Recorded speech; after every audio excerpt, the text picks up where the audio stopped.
Hello दोस्तों, स्वागत है आप सभी का आपके अपने यूट्यूब चैनल अरविंद शिक्षा केंद्र पर। तो आज के इस वीडियो में हम लोग कक्षा 10वीं यानी क्लास 10th के मैथ्स का ट्रिग्नोमेट्री चैप्टर के बारे में जानेंगे। और इस वीडियो में हम लोग ट्रिग्नोमेट्री के सभी कॉन्सेप्ट के बारे में अच्छे तरीके से समझेंगे। ठीक है, तो सबसे पहली बात क्या होगी कि ट्रिग्नोमेट्री होता क्या है। ठीक है, त्रिकोणमिति कहते किसे हैं। अगर ट्रिग्नोमेट्री के नाम से देखेंगे तो इसके नाम में क्या है, ट्रिग्नोमेट्री, और इसमें है ट्री मतलब ट्राई। अगर इससे बात करें ये है ट्राई, ठीक है, और ये है गॉन, ये है मेट्रॉन या मेजरमेंट, जो भी कह दे, मेजरमेंट कह देते, मेजरमेंट है। ठीक है, तो ट्राई मीन्स होता है 3, गॉन मीन्स होता है भुजा, और मेजरमेंट मीन्स होता है माप। यानी क्या है, 3 भुजाओं की माप को ही क्या कहते हैं, ट्रिग्नोमेट्री कहा जाता है। ठीक है, लेकिन ट्रिग्नोमेट्री की डिफिनेशन क्या होगी। ठीक है, अब हम लोग ट्रिग्नोमेट्री के यानी त्रिकोणमिति के परिभाषा के बारे में जानेंगे। ठीक, तो त्रिकोणमिति गणित की वह शाखा है, जो त्रिकोणमिति है वह गणित की वह शाखा है जिसमें हम किसी राइट एंगल ट्रायंगल, किसी समकोण त्रिभुज के भुजाओं और उसके कोणों के बीच संबंध को देखते हैं। त्रिकोणमिति क्या है, त्रिकोणमिति में हम लोग किसी समकोण त्रिभुज के भुजाओं और उनके कोणों के बीच संबंध के बारे में जानते हैं। ठीक है, तो आइए डिफिनेशन को लिखते हैं। त्रिकोणमिति क्या है, त्रिकोणमिति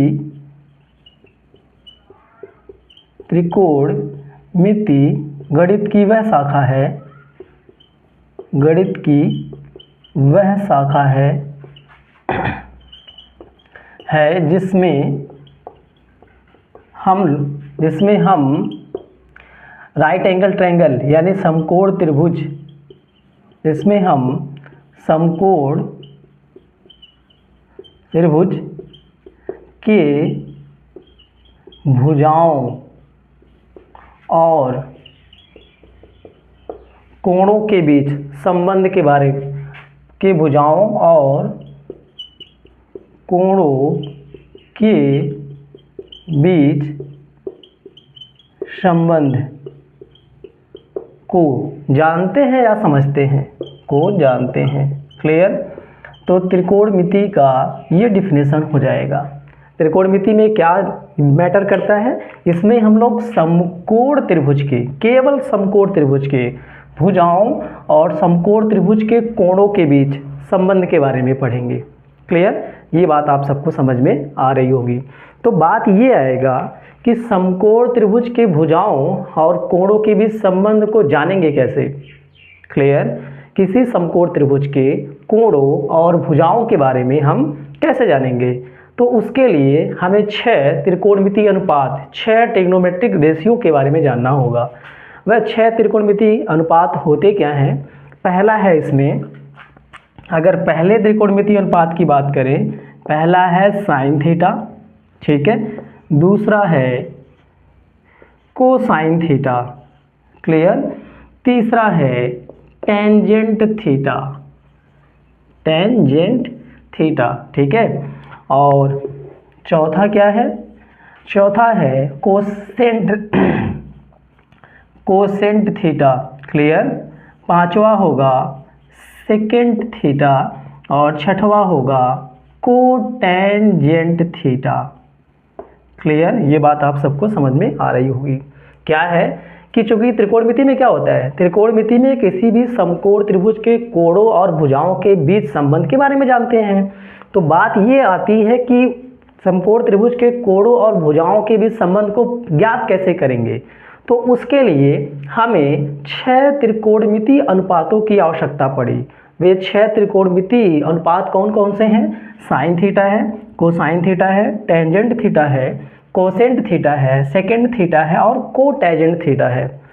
तो लेकिन हम लोग त्रिकोणमिति में इनका फुल फॉर्म है, पूरा रूप है, हम इनके शॉर्ट रूप यानी संक्षिप्त रूप को प्रयोग करते हैं। कैसे, तो साइन के लिए हम लोग लिखते हैं केवल sin थीटा, कोसाइन के लिए हम लोग लिखते हैं केवल कॉस थीटा, टेंजेंट के लिए हम लोग लिखते हैं tan थीटा, और कोसेंट के लिए हम लोग लिखते हैं कोसेक थीटा, सेकेंड के लिए हम लोग केवल सेक थीटा लिखते हैं, और कोटैजेंट के लिए हम लोग केवल कॉट थीटा लिखते हैं। क्लियर? इतनी बात आप सबको समझ में आई होगी। पहली बात क्या थी, त्रिकोणमिति है क्या? तो त्रिकोणमिति गणित की वह शाखा है जिसमें हम समकोण त्रिभुज की भुजाओं और उनके कोणों के बीच संबंध को जानते हैं। क्लियर? तो दूसरा बात ये होगा कि समकोण त्रिभुज के कोण और भुजा के बीच संबंध को जानेंगे कैसे। उसके लिए हमें 6 त्रिकोणमिति अनुपातों की आवश्यकता पड़ी। वे 6 त्रिकोणमिति अनुपात कौन से हैं? Sine theta, cosine theta, tangent theta, cosecant theta, secant theta और कोटैजेंट थीटा। लेकिन मैथ्स में जब हम लोग पढ़ते हैं या लगाते हैं तो उसमें इनके फुल फॉर्म को नहीं प्रयोग करते, उसके शॉर्ट रूप, संक्षिप्त रूप को प्रयोग करते हैं। तो उनका संक्षिप्त रूप क्या होता? साइन थीटा, कोसाइन का कॉस होता है, टैजेंट का टैन होता है, कोसेंट का कोसेक, सेकेंड का सेक और कोटैजेंट का कॉट थीटा होता है। क्लियर? ये सब बात आप सबको समझ में आ रही होगी। अगली बात ये है कि साइन का मतलब क्या होगा, कॉस का मतलब क्या होगा, टैन का मतलब क्या होगा, कोसेक का मतलब क्या होगा, सेक का मतलब क्या होगा और कॉट का मतलब क्या होगा। मतलब इनको कैसे डिफाइन किया गया है। साइन को परिभाषित करने के पहले हमें कुछ बातें और जाननी होंगी। कौन सी बातें जाननी है? अगर हम लोग किसी समकोण त्रिभुज की बात करें, ठीक है, अगर यह एक समकोण त्रिभुज है, मान लीजिए ए बी सी एक समकोण त्रिभुज है। क्लियर? तो इसमें क्या है, ये एक समकोण त्रिभुज है तो कोई ना कोई एक कोण 90 डिग्री होगा, यानी कोण भी कितना है? 90 डिग्री का है। क्लियर है? अब कोण ए या सी में से कोई भी एक थीटा कोण होगा, मान लेते हैं कोण सी थीटा है। ठीक है, ये बात भी आपको समझ में आ रही होगी।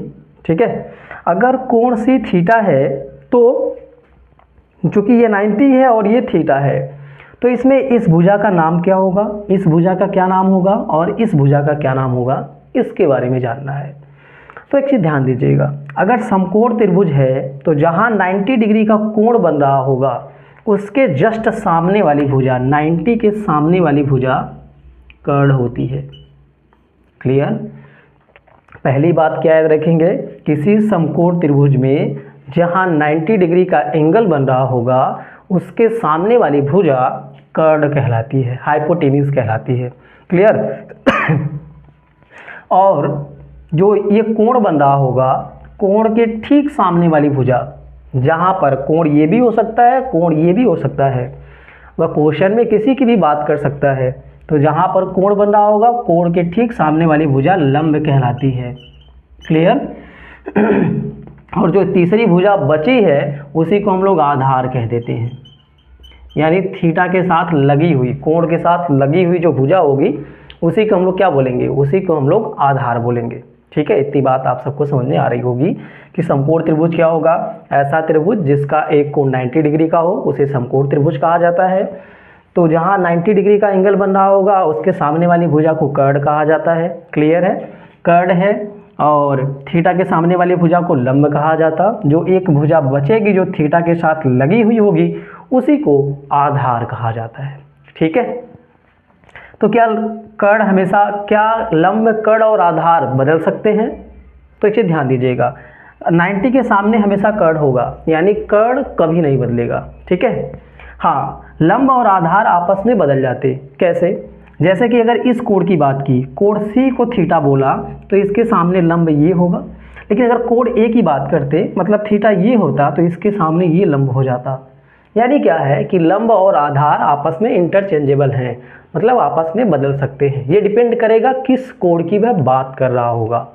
ठीक है, लेकिन अगर अभी हम लोग माने कि वह कोण सी यानी कोण थीटा यहाँ पर है, इसकी बात कर रहा है, तब क्या होगा? तो साइन, अब हम लोग साइन, कॉस, टैन, कॉसेक, सेक, कॉट का डिफिनेशन जानेंगे कि साइन का डिफिनेशन क्या होता, कॉस का डिफिनेशन क्या होता, टैन का क्या होता है, कॉसेक का, सेक का और कॉट का डिफिनेशन क्या होता। लेकिन उसके पहले ये राइट एंगल ट्रायंगल के बारे में, उसमें क्या होता, कर्ण क्या होता, लंब क्या होता, आधार क्या होता, ये अच्छे से जानना होगा। ठीक है, एक बात और जानेंगे, यहाँ पर हम लोग कर्ण को K से दिखाएंगे। ठीक है, लंब को हम लोग L से दिखा देंगे और आधार को हम लोग A से दिखा देंगे। ये बात याद रखिएगा, कर्ण को K से दिखाएंगे, लंब को यल से दिखाएंगे और आधार को ए से दिखा देंगे। क्लियर, इतनी बात समझ में आ रही होगी। तो साइन का डिफिनेशन क्या है? साइन को डिफाइन किया गया है कि लंब और कर्ण के अनुपात को साइन कहा जाता है। लंब और जो कर्ण का अनुपात होगा वही क्या कहलाता है? साइन थीटा कहलाता है। क्लियर। और कॉस थीटा की बात की जाए तो कॉस थीटा कैसे डिफाइन किया गया है? आधार और कर्ण का जो अनुपात होता है उसी को कॉस थीटा कहते हैं। क्लियर है। आधार और कर्ण के अनुपात को कॉस थीटा कहा जाता है। ठीक है। टेन थीटा क्या होता? लंब और आधार के अनुपात को, लंब, ये लंब है और ये आधार है, लंब और आधार के अनुपात को टेन थीटा कहा जाता है। ठीक है। कोसेक थीटा क्या होगा? तो याद रखिएगा, कर्ण और लंब के अनुपात को कोसेक थीटा कहते हैं। कर्ण और लंब के अनुपात को कोसेक थीटा कहते हैं। सेक थीटा क्या होगा? कर्ण और आधार के अनुपात को सेक थीटा कहा जाता है। और कॉट थीटा किसे कहते हैं? आधार और लंब के अनुपात को कॉट थीटा कहा जाता है। ठीक है, ये बात समझ में आ रही होगी। क्लियर। साइन क्या होगा? लंब और कर्ण का अनुपात। कॉस क्या होगा? आधार और कर्ण का अनुपात। टेन क्या होगा? लंब और आधार का अनुपात। कॉस क्या होगा? कोसेक क्या होगा? कर्ण और लंब। सेक क्या होगा? कर्ण और आधार। कॉट क्या होगा? आधार और लंब। अच्छा, एक बात और ध्यान दीजिए, अगर इसको और इसको देखा जाए तो दिख रहा होगा अगर कि यहाँ पर थोड़ा सा अगर इस पहले और चौथे की बात की जाए, ठीक है, जैसे साइन थीटा लिखा हुआ है, अगर हम लोग बात करें तो साइन थीटा बराबर क्या लिखा गया है? लंब बटा कर्ण लिखा गया है। ठीक है। और साइन थीटा बराबर लंब बटा कर्ण लिखा गया है। यदि इस लंब को हम लोग नीचे भेज दें तो यहाँ एक बचेगा और कर्ण बटा लंब हो जाएगा। क्लियर। और कर्ण बटा लंब बराबर क्या होता है? कोसेक थीटा होता है। यानी यहाँ से साइन थीटा बराबर क्या हो जाएगा? कोसेक थीटा नहीं, साइन थीटा बराबर एक बटा क्या हो जाएगा? Cosec theta. मतलब ऐसा लिख सकते हैं। ठीक है। तो कोसेक को अगर यहाँ भेज दें, साइन को यहाँ भेज दें तो क्या हो जाएगा? कोसेक थीटा बराबर एक बटा साइन थीटा भी लिख सकते हैं। ठीक है, ये भी याद रखिएगा। दूसरा, अगर हम दूसरे और पांचवें को देखें, यहाँ से दूसरे को और पांचवें को देखा जाए तो यहाँ ध्यान दीजिए क्या लिखा गया है यहाँ पर? कॉस थीटा बराबर क्या है? आधार बटा कर्ण है। क्लियर। यदि हम लोग क्या करें, आधार को यहाँ नीचे भेज दें तो यहाँ क्या बचेगा? 1/k/a। और k/a के स्थान पे क्या लिख पाएंगे? Sec theta. तो यहाँ से कॉस थीटा बराबर एक ऊपर है, इसके स्थान पे लिख पाएंगे सेक थीटा। मतलब कॉस थीटा बराबर क्या होगा? एक बटा सेक थीटा। और दोनों को अगर एक्सचेंज कर दिया जाए तो क्या होगा? सेक थीटा बराबर एक बटा कॉस थीटा हो जाएगा। क्लियर है, ये भी समझ में आ रहा होगा। अगर हम लोग इस तीसरे और छठवें को देखते हैं तो टेन थीटा बराबर कितना लिखा गया है यहाँ पर? टेन थीटा बराबर l/a लिखा गया है। ठीक है। अब यदि हम लोग क्या करें, इस यल को नीचे भेज दें तो यहाँ एक बचेगा और एक बटा यल हो जाएगा। ठीक है। और a/l के स्थान पे क्या लिख पाएंगे? Cot theta. तो यहाँ से टेन थीटा बराबर क्या होगा? एक बटा कॉट थीटा। ठीक, एक फार्मूला ये हो जाएगा। और दोनों को एक्सचेंज कर दें, इसको यहाँ और इसको यहाँ भेज दें तो कॉट थीटा बराबर क्या हो जाएगा? एक बटा टेन थीटा हो जाएगा। क्लियर है, इतनी बात आप सबको समझ में आ रही होगी। अच्छा, दिक्कत क्या होता है हमें इसको याद रखने में कि साइन बराबर लंब बटा कर्ण, कॉस बराबर आधार बटा कर्ण, टेन बराबर लंब बटा आधार, कोसेक बराबर कर्ण बटा लंब, सेक बराबर कर्ण बटा आधार, कॉट बराबर आधार बटा लंब। पहली बार जब पढ़ते हैं तो इसे याद रखना बड़ा मुश्किल होता है। तो याद कैसे करेंगे, ध्यान दीजिएगा। इसके लिए एक ट्रिक होता है जो कि बरसों से चला आ रहा है। ट्रिक क्या है? लाल बटे कक्का होता है। ध्यान दीजिएगा, ये इसका यूज कैसे करेंगे, अगर साइन पूछेगा, पहला वाला त्रिकोणमितीय अनुपात क्या होता है, साइन, इसे तो याद रखिएगा, पहला वाला त्रिकोणमितीय अनुपात साइन, दूसरा कॉस, तीसरा टैन होता है। तो पहला वाला त्रिकोणमितीय अनुपात साइन है, तो यहाँ से पहले वाले का अनुपात लीजिए, क्लियर, लंब बटा कर्ण क्या हो जाएगा, साइन हो जाएगा। दूसरे वाले का अनुपात लीजिए, आधार बटा कर्ण क्या हो जाएगा, कॉस हो जाएगा। और तीसरे वाले का अनुपात लीजिए, लंब बटा आधार क्या हो जाएगा, टैन हो जाएगा। और यहाँ से हमने ये देखा कि साइन कॉसेक का उल्टा है, तो उल्टा कर दीजिए, कर्ण बटा लंब कॉसेक हो जाएगा, कर्ण बटा आधार सेक हो जाएगा, और आधार बटा लंब कॉट हो जाएगा। क्लियर, ये बेसिक बात जितनी बताई गई ये अभी तक आप सबको समझ में आ रही होगी। जैसा कि अभी कुछ देर पहले हमने देखा कि साइन थीटा बराबर क्या होता है, साइन थीटा बराबर होता है लंब बटा कर्ण, कॉस थीटा बराबर क्या होता, आधार बटा कर्ण, और टैन थीटा बराबर क्या होता है, लंब बटा आधार। ठीक है, ऐसा अभी हमने कुछ देर पहले परिभाषा जाना है। इसे हम लोग समीकरण नंबर 1 कह दें, इसे 2 कह दें, और इसे समीकरण नंबर 3 कह देते हैं। क्लियर, एक काम करते हैं हम लोग, जो ये समीकरण 1 है उसमें 2 से भाग कर देते हैं, समीकरण 1 को डिवाइड करते हैं समीकरण नंबर 2 से, तो क्या होगा, साइन थीटा बाई कितना होगा, कॉस थीटा बराबर, यहाँ क्या है, लंब बटा कर्ण, पूरे के बटे क्या है हो जाएगा, आधार बटा कर्ण हो जाएगा। यहाँ से के कैंसिल हो जाएगा, तो साइन थीटा बटा कॉस थीटा बराबर क्या हो जाएगा, लंब बटा आधार। ठीक है, अब इस लंब बटा आधार से यहाँ देखा जाए समीकरण नंबर 3 में, और इसे समीकरण नंबर 4 कह देते हैं, तो 3 और 4 को देखिए, दोनों का राइट बराबर है, मतलब दोनों का लेफ्ट बराबर हो जाएगा।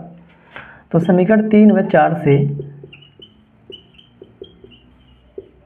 क्या हो जाएगा, टैन थीटा बराबर हो जाएगा sine theta by cos theta.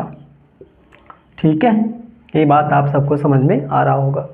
यहीं से हम लोग बात करें, चूँकि हमें पता है इसका टैन का उल्टा कर दे, 1/tan बराबर क्या होता है, कॉट थीटा, तो इसका भी उल्टा लेना पड़ेगा। तो यहाँ से एक फार्मूला और आ जाएगा, कॉट थीटा बराबर cos theta by sine theta. इसका भी यूज कभी कभी होता है, तो इन दोनों को भी याद रखिएगा। क्लियर है, अब हम लोग कुछ विशिष्ट कोणों के लिए त्रिकोणमितीय अनुपातों की वैल्यू के बारे में जानेंगे। कुछ विशिष्ट कोणों के लिए त्रिकोणमितीय अनुपातों की वैल्यू, तो उसमें हम लोग चूँकि कौन कौन से विशिष्ट कोण हैं इस क्लास में, हमें 0 डिग्री, 30 डिग्री, 45 डिग्री, 60 डिग्री और 90 डिग्री के बारे में जानना है। तो हम लोग क्या करेंगे, साइन 0 की वैल्यू निकालेंगे, कॉस 0 की, टैन 0 की, कॉसेक 0 की, सेक 0 की, कॉट 0 की। क्लियर है, क्योंकि वैल्यू हमें प्रूफ नहीं जानना, यहाँ इस क्लास में प्रूफ नहीं है, लेकिन हम प्रूफ करके देखेंगे कि वैल्यू आती कैसे है। क्योंकि हम लोग क्या करते हैं, सारे वैल्यू 0, 30, 45, 60, 90 सभी साइन, कॉस, टैन, कॉसेक, सेक, कॉट सबके लिए याद तो कर लेते हैं, लेकिन हमें संतुष्टि नहीं मिलती कि ये वैल्यू आ कहाँ से रही है। तो ये जिसको संतुष्टि नहीं मिलती कि ये सारी वैल्यू आती कहाँ से है, ये वीडियो उसके लिए है।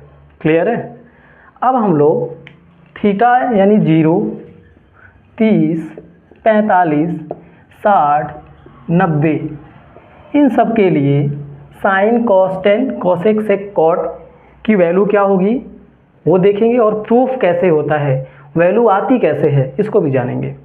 ठीक है, तो पहले हम लोग 45 के लिए देखते हैं। ठीक है, किसके लिए पहले लगाएंगे, 45 डिग्री के लिए, फॉर 45 डिग्री।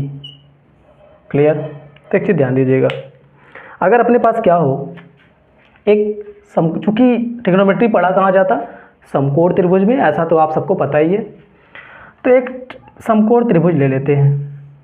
ठीक है, ये मान लीजिए बिंदु ए है, बी है और ये सी है। ठीक है, और ये कोण कितना है 90 डिग्री है। क्योंकि 45 डिग्री के लिए करना है तो कोई ये वाला कोण कितना मान लेते हैं 45 डिग्री है, क्योंकि हमें 45 के लिए ही बात करना है। और ये 90 है और ये है 145, तो ये कितना होगा, क्योंकि त्रिभुज के तीनों कोणों का योग कितना होता है, तो त्रिभुज के तीनों कोणों का योग 180 अंश होता है। तो यहाँ ये 90 है और ये 45 है, कोण ए कितना होगा, जोड़ लेंगे, बराबर 180। इन दोनों का योग 135 प्लस कोण ए बराबर 180, तो कोण ए बराबर कितना आ जाएगा 45 डिग्री, यानी ये कोण ए भी कितना होगा 45 डिग्री होगा। ठीक है, अच्छा अगर ये वैल्यू आ गई, अगर हम लोग आगे बात करें यहाँ से, अगर त्रिभुज ABC की बात की जाए, ठीक है, तो उसमें कोण ए और कोण सी बराबर हैं। और फिर हमने एक थ्योरम पढ़ा होगा, किसी त्रिभुज के बराबर कोणों की सम्मुख भुजाएं बराबर होती हैं, शायद याद आ रहा हो आपको पिछले साल। तो यहाँ भी ये कोण और ये कोण आपस में बराबर हैं, तो इसके सामने की भुजा ये और इसके सामने की भुजा ये बराबर हो जाएगा। तो चूँकि हमें क्या पता है, कोण ए बराबर है कोण सी के, दोनों कितना डिग्री हैं 45 डिग्री हैं। ठीक है, तो बराबर कोणों की सम्मुख भुजाएं बराबर होती हैं, तो ए के सामने है BC और यहाँ C के सामने है AB, दोनों बराबर हो जाएगा। ठीक है, तो इस तरह से यह एक समकोण, समकोण तो है लेकिन कैसा हो जाएगा, समद्विबाहु त्रिभुज हो जाएगा, समकोण समद्विबाहु त्रिभुज। ठीक है, और समद्विबाहु हो जाएगा तो समद्विबाहु का मतलब क्या होता है, ऐसा त्रिभुज जिसके दो भुजा बराबर हो। तो इसका भी AB और BC बराबर है, मान लेते हैं ये AB और BC जो बराबर है, मान लेते हैं यह कितना है A है, यानी AB भी किसके बराबर होगा, A के बराबर होगा, और BC भी किसके बराबर होगा, AB कितना होगा A, और AB कितना होगा A हो जाएगा। तो हमें इस त्रिभुज की दो भुजा AB और BC तो पता चल गई। किसी तरीके से अगर हमें AC पता चल जाए तो हम सभी त्रिकोणमितीय अनुपात 45 डिग्री के लिए बता पाएंगे। अपना काम होगा AC को ज्ञात करना। चूँकि यह समकोण त्रिभुज है, तो क्लास 7th 8th 9th और 10th सब में पढ़ाई होगा पाइथागोरस का नियम। पाइथागोरस लगा करके हम लोग AC निकाल पाएंगे। हाँ, तो पाइथागोरस प्रमेय कहता क्या है, शायद आप सबको याद हो, सोच लीजिए एक बार। पाइथागोरस प्रमेय से क्या होता है, कर्ण का स्क्वायर बराबर आधार का स्क्वायर प्लस लंब का स्क्वायर। ठीक है, तो हमें चाहिए ही AC। ठीक है, तो AC चाहिए, स्क्वायर उधर भेज देते हैं, रूट में क्या हो जाएगा BC square plus AB square, और BC की वैल्यू कितनी है A स्क्वायर, AC की वैल्यू कितनी है A स्क्वायर, तो AC बराबर अंडर रूट 2A स्क्वायर, तो AC बराबर A बाहर आ जाएगा, A√2 आ जाएगा, यानी AC की वैल्यू कितनी है A√2 है। तो हमें अब तीनों भुजा AB BC और CA सब पता चल गया है। क्लियर।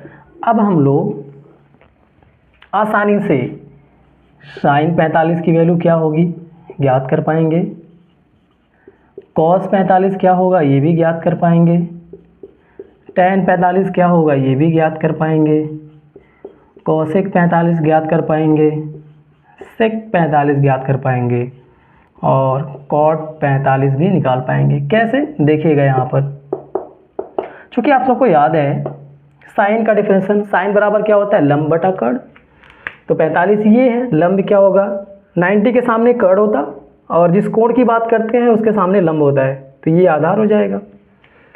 तो इसके लिए ये लंब होगा AB लंब बटा कर्ण, कर्ण कौन होगा AC, तो यहाँ से AB की वैल्यू कितनी रखेंगे, AB की वैल्यू है A, और AC की वैल्यू कितनी है A√2, कट जाएगा तो यहाँ आ जाएगा कितना 1/√2। चूँकि साइन बराबर लंब बटा कर्ण, तो थीटा के सामने लंब, ये लंब होगा और ये कर्ण होगा। कॉस बराबर क्या होगा आधार बटा कर्ण होता है, तो ये आधार होगा और 90 के सामने ये कर्ण होगा। आधार कौन होगा BC, और कर्ण कौन होगा, AC। तो BC की वैल्यू कितनी है, A है, और AC की वैल्यू कितनी है, A√2। कैंसिल होगा तो 1/√2 आ जाएगा। तो दिख रहा होगा sin 45 और cos 45 दोनों की वैल्यू सेम है। tan 45, tan बराबर क्या होता, लंब बटा आधार। तो इसके लिए लंब कौन होगा, ये AB, आधार कौन होगा, BC। लंब AB की वैल्यू कितनी है, A, आधार BC की वैल्यू कितनी है, A। कट जाएगा, कितना आएगा, 1। tan 45 की वैल्यू कितनी हो जाएगी, 1 हो जाएगी। अब यदि cosec 45 निकालें या साइन का उल्टा कर दें, बात तो वही है, क्योंकि साइन बराबर आप सबको याद है, साइन cosec चाहिए हमें, तो cosec बराबर क्या होता है, cosec थीटा बराबर 1/sin। ठीक है, तो 1/sin, चूँकि 45 चाहिए तो जहाँ थीटा है वहाँ 45 हो जाएगा, और sin 45 की वैल्यू कितनी होती है, 1/√2। √2 कहाँ चला जाएगा, ऊपर। क्लियर है, तो यहाँ से बता पाएंगे आसानी से, साइन का उल्टा कर देंगे, कितना आ जाएगा, √2। ऐसे cos sec की बात करेंगे, sec क्या होता है, 1/cos, तो 1/cos करेंगे, √2 चला जाएगा ऊपर, तो यहाँ से cos 45 भी √2 आ जाएगा। cot क्या होता है, tan का उल्टा होता है, तो एक का उल्टा करेंगे, कितना आएगा, 1 आएगा। क्लियर। तो इस तरीके से sin 45 की वैल्यू 1/√2, cos 45 की वैल्यू 1/√2, tan 45 की वैल्यू 1, cosec 45 √2, sec 45 √2, cot 45 1 आ जाएगा। क्लियर। तो ये बात आप सबको समझ में आ रहा होगा। अब हम लोग 60 और 30 डिग्री के लिए sin, cos, tan, cosec, sec, cot की वैल्यू याद करेंगे। कैसे निकालेंगे, तो इसके लिए हमें एक राइट नहीं, इक्विलैटरल ट्रायंगल, समबाहु त्रिभुज लेना पड़ेगा। ठीक है, यह एक समबाहु त्रिभुज है। समबाहु त्रिभुज, समबाहु का मतलब क्या होता है, समबाहु त्रिभुज का ऐसा त्रिभुज जिसकी सभी भुजाएं बराबर हों। ठीक है, तो कौन सा त्रिभुज कहलाएगा, समबाहु त्रिभुज। और समबाहु त्रिभुज का प्रत्येक कोण भी कितने डिग्री का होता है, 60 डिग्री का होता है, ऐसा भी आप सबको पता है। ये भी कितना होगा, 60 डिग्री होगा। हम समबाहु त्रिभुज की मदद से sin 60, cos 60, tan 60, cosec 60, sec 60, cot 60 की वैल्यू निकालेंगे। लेकिन आप सबको भी एक डाउट हो रहा होगा कि हमें डेफिनेशन ही बताया गया कि त्रिकोणमिति जो है वह राइट एंगल ट्रायंगल के लिए है, समकोण त्रिभुज के लिए है। ये तो न्यून कोण त्रिभुज है, इसमें तो नहीं लगेगा। हाँ, अभी तो नहीं होगा, लेकिन कुछ रचना करके लग जाएगा। कैसे, हम लोग क्या करेंगे, इसमें एक लंब खींच देंगे। ठीक है, ये लंब हो गया। क्लियर, हमने क्या किया, एक लंब खींचा। अब तो दिख रहा होगा, इधर भी समकोण, इधर भी समकोण है। ठीक है, अच्छा, अगर यह समबाहु त्रिभुज है तो हर भुजा बराबर होगी। मान लीजिए यह A है, यह A है, तो हर ये भी है। क्योंकि समबाहु है तो PQ बराबर होगा QR के, बराबर होगा PR के, और हमने माना सब कितना है, A है। ठीक है, इतनी बात तो आप सबको समझ में आ ही रही होगी। आगे हम लोग बात करते हैं। आगे क्या बात किया जाएगा, दो त्रिभुज दिख रहा होगा, PQM और PRM ले लेते हैं। त्रिभुज PQM तथा त्रिभुज PRM में हम क्या करेंगे, दोनों को सर्वांग सम सिद्ध करेंगे। कैसे, क्योंकि PQ और PR तो बराबर है, यहाँ दिख रहा होगा PQ बराबर है किसके, PR के। इतनी बात समझ में आ रही होगी। 90 के सामने कर्ण ये भी है, 90 के सामने कर्ण ये भी है, मतलब दोनों का कर्ण बराबर है। ठीक है, अच्छा, ये दोनों में कॉमन होगा, PM बराबर होगा PM के। ये क्यों हो रहा है, ये तो दिया है, और ये क्यों होगा, क्योंकि ये कॉमन है। क्लियर, और दोनों का कोण ये PMQ और उसका कोण PMR, ये कितने होंगे, 90 डिग्री हो जाएंगे। और शायद कक्षा 9 में आप सबको RHS सर्वांग क्षमता नियम याद होगा। कि अगर दो त्रिभुज हो जिनमें एक एक कोण राइट एंगल हो, समकोण हो, और उनका कोई एक भुजा बराबर हो और उनका कर्ण बराबर हो, तो RHS सर्वांग समता से दोनों त्रिभुज सर्वांग सम होते हैं। इसलिए क्या होगा, RHS सर्वांग समता नियम से त्रिभुज PQM सर्वांग सम होगा त्रिभुज PRM के। बोलिए, इतनी बात तो समझ में आ ही रही होगी। अगर ऐसा होगा तो सर्वांगसम त्रिभुजों के संगत भाग बराबर होते हैं, CPCT याद होगा। तो जो QM है वह RM के संगत है, QM RM के संगत है, बराबर होगा QM बराबर होगा RM के। कैसे, बाय CPCT, ठीक है। और इधर वाला कोण ये इस वाले कोण के बराबर होगा। पूरा कितना है, 60। अगर ये x होगा तो ये भी x होगा, 2x बराबर कितना हो जाएगा, क्योंकि ये दोनों बराबर हो जाएंगे CPCT से। x और x 2x बराबर कितना, 60, तो x बराबर कितना आएगा, 30। यानी ये एंगल कितना होगा, 30, और ये भी कितना होगा, 30 ही होगा। बोलिए, इतनी बात समझ में आ रही होगी। तो यहाँ से लिख पाएंगे एंगल QPM बराबर एंगल RPM बराबर 30 डिग्री। क्लियर है, ये बात समझ में आई आप सबको, ठीक है। चलिए, अगर ऐसी बात है, अगर ये A है, ये A है और ये पूरा A था, QM और RM बराबर है, A का आधा, तो ये कितना हो जाएगा, A/2, और ये कितना हो जाएगा, A/2। ठीक है, ये दूरी जो बराबर हुई है ये किसके बराबर हो जाएगी, A/2 के। क्लियर, ये बात समझ में आई। और ये भी कैसे, बाय CPCT, तो ये भी है corresponding part of congruent triangle से, ठीक है। तो ये दोनों हमने बराबर कर लिया। क्लियर। अब अगर हम लोग एक त्रिभुज लेते हैं PQM, चाहे इधर से PRM ले चाहे इधर से PQM, बात वही है, क्योंकि यहाँ भी 60 है, यहाँ भी 60, यहाँ भी 30, यहाँ भी 30, यहाँ 90, यहाँ 90। तो चाहे एक किसी भी एक त्रिभुज को ले लेते हैं, तो हम लोग क्या करते हैं, त्रिभुज PQM को ले लेते हैं। त्रिभुज PQM में तो दिख रहा होगा, अगर कोण 60 की, हम लोग पहले 60 के लिए वैल्यू निकालते हैं, तो 60 के लिए थीटा ये है तो ये लंब होगा, और 90 के सामने ये कर्ण होगा, तो QM क्या होगा, आधार होगा। तो पहले यदि PM पता हो जाए, क्योंकि हमें आधार और कर्ण पता है, लंब के बारे में नहीं पता, लंब की लंबाई पता चल जाए तो आसानी से हम लोग सभी त्रिकोणमितीय अनुपात के लिए 60 की वैल्यू निकाल पाएंगे।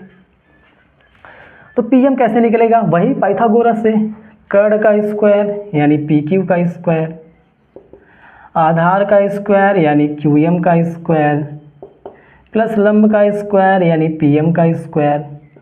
तो PM की वैल्यू यहाँ से क्या हो जाएगी, इसको इधर भेज देंगे तो PQ square minus QM square हो जाएगा। ये यही है, इसको इधर भेजा तो इसलिए माइनस हुआ है।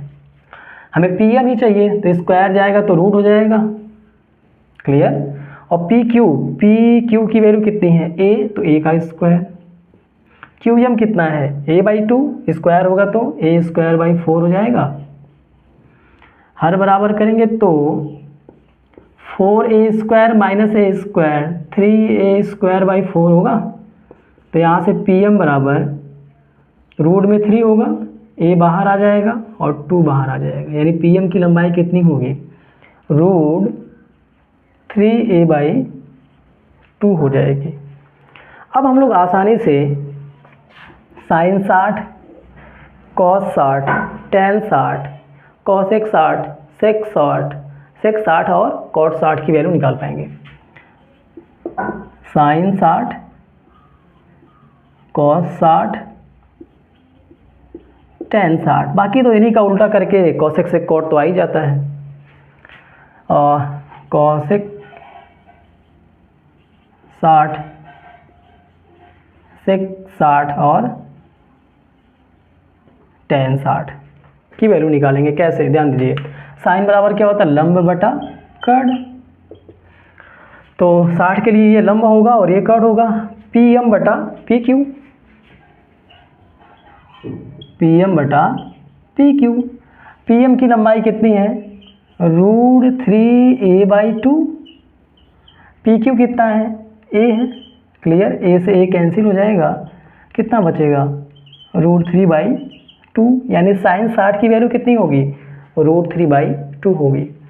cos 60, चूँकि cos बराबर क्या होता है? आधार बटा कर्ण। 60 के लिए आधार होगा QM और कर्ण तो वही है, कौन सा? PQ। QM की लंबाई कितनी है? A/2 और PQ कितना है? A। A से A कट जाएगा, कितना बचेगा? 1/2।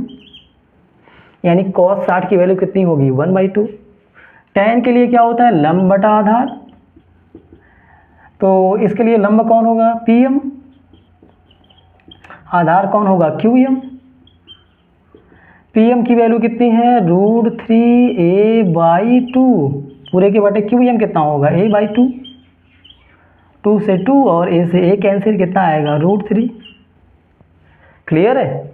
अब cosec 60 की वैल्यू क्या होगी? इसी को उलट देते हैं, sin 60 को, 2/√3 हो जाएगा। हाँ, sec 60 की वैल्यू क्या होगी? इसी को उलट देते हैं, 2/1 यानी 2 होगा। tan 60 की tan नहीं, ये होगा cot 60 की वैल्यू कितनी होगी? tan का उल्टा ले लेंगे, tan 60 का, तो 1/√3 हो जाएगा। अगर ऐसे आप सबको अच्छा नहीं लग रहा होगा तो आप लोग यहाँ से cosec बराबर क्या होता है? कर्ण बटा लंब। तो कर्ण की वैल्यू लंब की वैल्यू सॉल्व करेंगे तो यही आएगा। sec बराबर क्या होता है? कर्ण बटा आधार। तो कर्ण की वैल्यू आधार की वैल्यू रखेंगे, फिर वही आएगा। cot बराबर क्या होता है? आधार बटा लंब। आधार और लंब की वैल्यू रखेंगे तो वही आएगा। इस तरीके से हम लोग cos 60 के लिए सभी त्रिकोणमितीय अनुपातों की वैल्यू को ज्ञात कर पाएंगे। ठीक है, अब हम लोग sin 30, cos 30, tan 30, cosec sec 30 सबकी वैल्यू ज्ञात करेंगे। बाकी सब कुछ यही है, क्योंकि 30 यहाँ है तो आसानी से निकाल पाएंगे। कैसे? चूँकि sin 30, cos 30, tan 30, cosec 30, sec 30 और cot 30 की वैल्यू ज्ञात करेंगे। कैसे आएगा? तो आप सबको पता है साइन बराबर क्या होता है? लंब बटा कर्ण। 30 के लिए, चूँकि अगर ये थीटा है तो इसके लिए ये लंब होगा और 90 के सामने ये कर्ण होगा, और ये उसके लिए, इस 30 के लिए क्या हो जाएगा? PM आधार हो जाएगा। क्लियर? तो लंब बटा कर्ण, थीटा के सामने लंब QM बटा कर्ण कितना होगा? PQ। QM कितना है? A/2। PQ कितना है? A से A कैंसिल, 1/2 आएगा। तो sin 30 की वैल्यू कितनी हो जाएगी? 1/2। क्लियर है? यहाँ से cos 30 की बात करेंगे तो आधार बटा कर्ण। 30 के लिए आधार कौन है? PM। आधार बटा कर्ण कौन है? कर्ण PQ। आधार कितना है? √3a/2। PQ कितना है? A से A कैंसिल, कितना आएगा? √3/2। क्लियर? tan 30 के लिए लंब बटा आधार, तो QM बटा PM बराबर लंब कितना होगा? A/2। आधार कितना होगा? √3a/2। 2 से 2, A से A कैंसिल, यानी tan 30 की वैल्यू कितनी हो जाएगी? 1/√3। क्लियर है? समझ में आ ही रहा होगा। अब चूंकि cosec चाहिए, साइन का उल्टा कर देना होगा, तो 1/2 का उल्टा कितना होगा? 2 होगा। sec है, cos का उल्टा 2/√3 हो जाएगा। cot है, tan का उल्टा 1/√3 का उल्टा कितना होगा? √3 हो जाएगा। तो इस तरीके से हम लोग 30 की वैल्यू भी आसानी से निकाल पाएंगे। ठीक है, अब हम लोग 0 और 90 डिग्री की वैल्यू निकालेंगे, यानी sin 0, cos 0, tan 0, cosec 0, sec 0, cot 0 की वैल्यू निकालेंगे। फिर यहाँ 90, sin 90, cos 90, tan 90, cosec, sec, cot 90 सबकी वैल्यू निकालेंगे। कैसे? आइए देखते हैं। अगर हम लोग बात करें, यहाँ 0 डिग्री की बात करते हैं, मतलब ये कोण कितना होना चाहिए? 0 डिग्री होना चाहिए। थीटा कितना हो जाना चाहिए? 0। अच्छा, थीटा 0 कैसे होगा? यहाँ देखिए जरा, थीटा बड़ा है, धीरे धीरे धीरे थीटा क्या होता जा रहा है? छोटा होता जा रहा है। लगातार यहाँ पर बात करेंगे तो थीटा बहुत बड़ा है, उसकी तुलना में यहाँ थीटा छोटा हो चुका है और यहाँ और छोटा हो चुका है क्योंकि झुकाव ज़्यादा है। झुकाव ज़्यादा होगा तो कोण ज़्यादा छोटा होगा, झुकाव कम होगा। जैसे यहाँ 90 की बात करेंगे, झुकाव नहीं है, कोण बड़ा है। और इधर की बात करते हैं, कोण झुकता जाता है, छोटा होता जाता है। क्लियर है? तो यहाँ क्रम से देखिएगा, लगातार थीटा छोटा होता जा रहा है, जा रहा है लगातार, और यहाँ पे थीटा कितना हो गया, 0। उस टाइम पे क्या हो रहा है, अच्छा एक बात और ध्यान दीजिए कि जैसे जैसे कोण छोटा हो रहा है तो जो कर्ण है वह झुकता जा रहा है और जो लंब की लंबाई है वह कम होती जा रही है। लंब की लंबाई कम होती जा रही है, लेकिन कर्ण और ये आधार, इनकी लंबाई तो वही है। ये धीरे धीरे देखा जाएगा तो ये जो कर्ण है यह आधार पर ही आच्छादित हो जा रहा है। मतलब जो ये बात करें पी आर की जो वैल्यू है वह क्यू आर की वैल्यू के बराबर होती जा रही है। ध्यान से देखिए ज़रा, लगातार यहाँ पर आकर के जो पी आर है वह क्यू आर के बराबर हो गया है।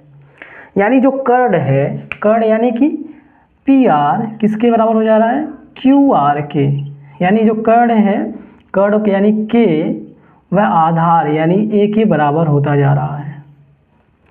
क्लियर? जैसे जैसे कोण 0 हुआ वहाँ पे ये लाइन इस लाइन पे आ जाएगी। क्लियर? क्योंकि ये लंब पी क्यू खत्म हो जाएगा, तो उस टाइम पे जो क्यू आर होगा वह पी आर के बराबर होगा, यानी कर्ण आधार के बराबर होगा। ये बात समझ में आ रहा है? और लंब की लंबाई कुछ है क्या यहाँ पे? नहीं, यानी जो लंब होगा वह कितना हो जाएगा, 0 हो जाएगा। ठीक है? अब देखिए कैसे निकालेंगे, साइन 0 कैसे निकालेंगे। साइन बराबर क्या होता है, लंब बटा कर्ण, लंब बटा कर्ण, और लंब कितना है, 0 बटा कर्ण होगा। यहाँ से लंब कितना है, 0, कर्ण होगा, 0 में किस संख्या से भाग करेंगे, 0 आएगा, यानी साइन 0 की वैल्यू कितनी हो जाएगी, 0 हो जाएगी। कॉस की बात करेंगे, कॉस 0 आधार बटा कर्ण, आधार यानी कि क्यू आर, और कर्ण, कर्ण कौन सा था, पी आर। और हमने देखा क्यू आर और पी आर दोनों बराबर हैं, यानी क्यू आर और पी आर दोनों बराबर हैं, तो पी आर के स्थान पे क्यू आर लिख पाएंगे, कट जाएगा तो 1 हो जाएगा।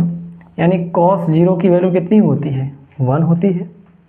ऐसे tan 0 की वैल्यू बात करें हम लोग, क्या होगा, लंब बटा आधार, और लंब जो था पी क्यू, यहाँ लंब कितना हो गया, 0, और आधार क्या है, क्यू आर है,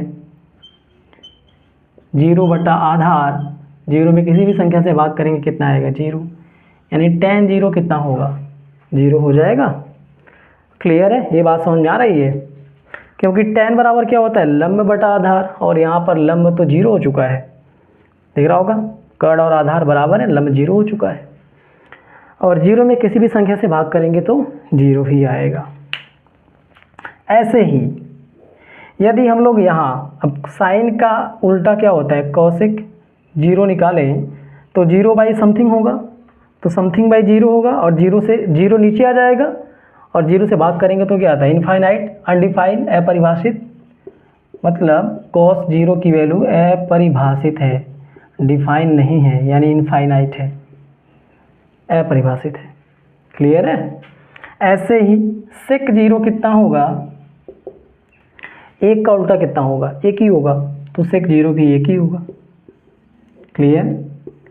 ये बात समझ में आ रहा होगा। यहाँ से अगर हम लोग बात करें कॉट 0 कितना होगा, 0 बाई कुछ होगा, उल्टा करेंगे तो 0 नीचे आ जाएगा, और 0 से भाग करेंगे तो इनफाइनाइट, यानी कॉट 0 कितना आ जाएगा, इनफाइनाइट। यहाँ चित्र की सहायता से भी देख सकते हैं। क्लियर? तो 0 की वैल्यू कैसे निकाली जाएगी ये भी समझ में आ चुका होगा। अब हम लोग 90 की वैल्यू कैसे निकाली जाती है उस पर चर्चा करेंगे। देखिए ध्यान दीजिए ज़रा, जैसे जैसे हम यहाँ चूँकि 90 डिग्री का एंगल होता ही है, उसके पास जाएंगे कोण बढ़ता जाएगा, बढ़ता जाएगा, बढ़ता जाएगा, थीटा लगातार क्या हो रहा है, बढ़ता जा रहा है, और जैसे ही थीटा यहाँ आएगा 90 डिग्री हो जाएगा। बोलिए ज़रा, अब जैसे जैसे इधर जाएंगे तो ये अगर थीटा यहाँ है तो दूरी घट गई, आर यहाँ आ जाएगा, अब आर यहाँ आएगा, थीटा और बढ़ गया, और जैसे जैसे इधर पास जाते जाएंगे जो क्यू आर की लंबाई है ख़त्म होती जाएगी। यानी इसमें क्या होगा, इसमें जो क्यू आर यानी जो आधार होगा, क्यू आर को ही तो आधार कह रहे हैं, आधार कितना हो जाएगा, 0 हो जाएगा। क्योंकि थीटा 90 कब होगा, जब ये वाली लाइन क्या हो जाए, इसी पे खड़ी हो जाए, पी क्यू पर पी आर खड़ी हो जाए, तभी ना। चूँकि पी आर और ये चूँकि पी आर पी क्यू और क्यू आर के साथ थीटा डिग्री यहाँ पर हो रहा है। जैसे जैसे जाएंगे आगे आते आते आते यहाँ पर थीटा 90 होगा और वहाँ पर जाएंगे तो क्यू आर 0 हो जाएगा और जो पी आर है वह पी क्यू के बराबर हो जाएगा, क्योंकि यही लाइन तो सीधा हो जाएगा।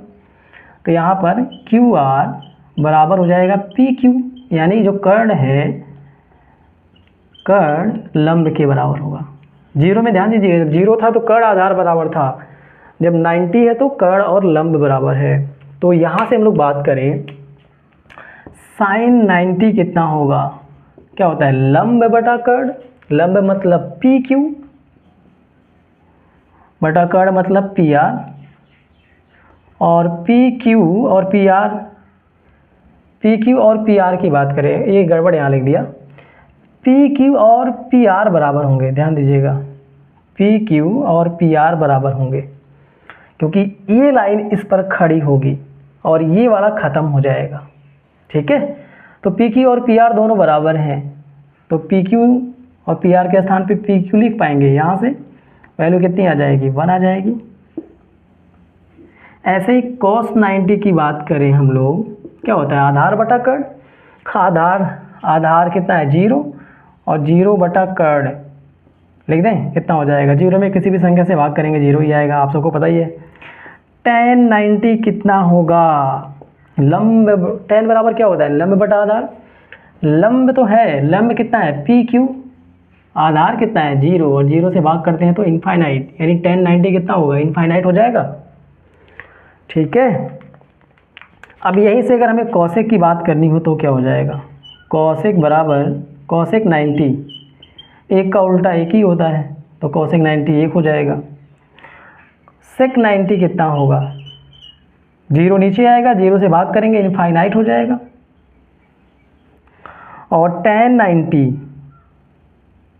कितना, cot 90 कितना हो जाएगा, इनफाइनाइट है, मैंने 0 से भाग किया गया था, आपकी बार 0 ऊपर हो जाएगा, संख्या नीचे आ जाएगी, यानी 0 हो जाएगा।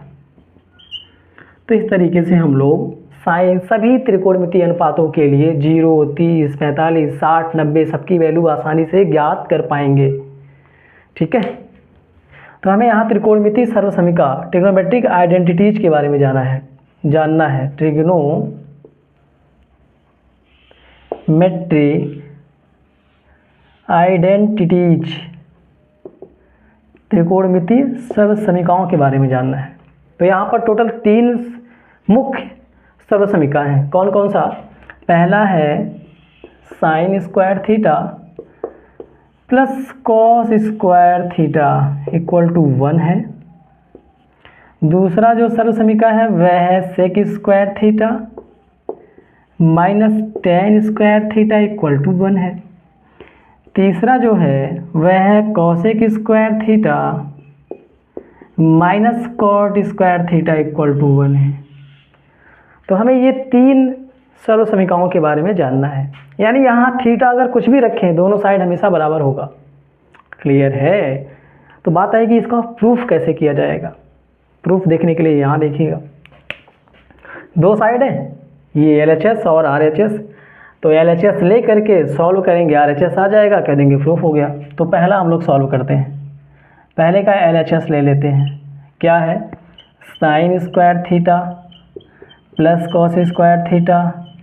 ठीक है, क्योंकि साइन बराबर क्या होता है आप सबको याद होगा, लंब बटा कर्ण। ठीक, कॉस बराबर क्या होता है, आधार बटा कर्ण, स्क्वायर हो जाएगा, स्क्वायर होगा यल का स्क्वायर बाई के का स्क्वायर प्लस ए का स्क्वायर बाई के का स्क्वायर, ऐसा कुछ होगा।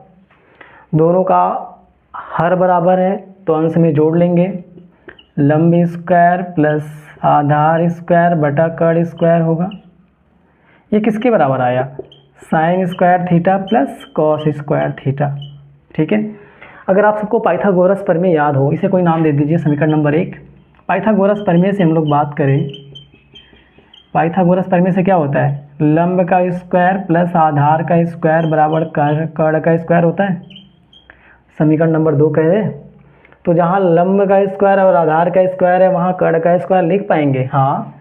तो क्या हो जाएगा, sign square theta plus cos square theta बराबर, यहाँ के का स्क्वायर ऊपर आ जाएगा, 1 और 2 से ऊपर दिख रहा होगा, इसके बराबर ये लिख पाएंगे, नीचे के स्क्वायर है, कट जाएगा, कितना आ गया, 1 आ जाएगा। तो इस तरह से sine square plus cos square theta बराबर कितना आया, 1 आया। ठीक है, ऐसे ही दूसरा सॉल्व कर लेंगे, दिया को LHS ले लेंगे इसका भी, sec square theta minus tan square theta, value रखेंगे, सेक बराबर क्या होता है, कर्ण बटा आधार, तो कर्ण बटा आधार का स्क्वायर हो जाएगा माइनस टेन स्क्वायर थीटा, लंब बटा आधार, तो L/A स्क्वायर है तो स्क्वायर आ जाएगा, तो स्क्वायर है कर्ण स्क्वायर आधार स्क्वायर माइनस लंब स्क्वायर आधार स्क्वायर, हर बराबर है तो ऊपर ऊपर घट रहा है तो घटा देंगे, बाई कितना आ जाएगा, आधार का स्क्वायर। तो यहाँ से देखिए ज़रा, अगर इसको इधर भेज दें तो के स्क्वायर माइनस L स्क्वायर होगा और क्या बचेगा, A स्क्वायर। क्लियर, यहाँ से पाइथागोरस नहीं समझ में आ रहा तो पाइथागोरस लगाइए। पाइथागोरस क्या कहता है कि कर्ण का स्क्वायर बराबर, इसे कोई नाम दीजिए, कर्ण का स्क्वायर बराबर लंब का स्क्वायर प्लस आधार का स्क्वायर, इसको इधर भेजिए तो कर्ण का स्क्वायर माइनस लंब का स्क्वायर बराबर आधार का स्क्वायर, मतलब इसके स्थान पे ये लिख पाएंगे, लिख देते हैं, क्या यहाँ लिख पाएंगे a का स्क्वायर, हाँ, नीचे a स्क्वायर है, कटेगा 1 आ जाएगा, यानी कि sec square theta minus tan square theta बराबर कितना आएगा, 1 आ जाएगा। क्लियर, इसी तरीके से इसको आप सब अपने मन से प्रूफ कर लीजिएगा। ठीक है, और इन्हीं तीनों से, इससे भी अभी 2 और सरल समीकरण बनेगी, इससे भी और 2 बनेगा, इससे भी 2 बनेगा। कैसे, यहाँ अगर बात करें साइन स्क्वायर थीटा को रोक लेते हैं, ये उधर चला जाएगा तो क्या हो जाएगा, 1 minus cos square theta.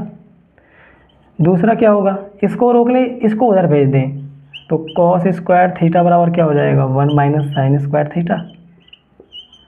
Clear, यहाँ से बात करें यदि इसको रोक लेते हैं, यहीं इसको उधर भेज दें तो 1 पहले से है, प्लस उधर जाएगा, प्लस हो जाएगा, टेन स्क्वायर थीटा, इसको उधर और 1 को इधर भेज दें तो सेक स्क्वायर थीटा, ये इधर आएगा तो -1 होगा, वो उधर जाएगा तो टेन स्क्वायर थीटा होगा, ये भी एक सरल समीकरण होगा। यहाँ से बात करें, इसको उधर भेज दें तो कोसेक स्क्वायर थीटा बराबर 1 प्लस कॉट स्क्वायर थीटा हो जाएगा, इसको उधर और इसको इधर लाएं बी नंबर, तो क्या होगा, कोसेक स्क्वायर थीटा, ये इधर आएगा तो -1, ये उधर गया तो कॉट स्क्वायर थीटा। तीसरा वाला आप लोग अपने मन से प्रूफ कर लीजिएगा। तो इस वीडियो में हमने क्या किया, पूरे क्लास 10th में जो त्रिकोणमिति चैप्टर है उसमें जितने भी कॉन्सेप्ट हैं सभी को प्रूफ किया, सभी को समझाया, अच्छे से समझाया। अब जिम्मेदारी आप सबकी है कि इसको अच्छे तरीके से पढ़ें, समझें और जानें। ठीक है, तो इस वीडियो में इतना ही, धन्यवाद।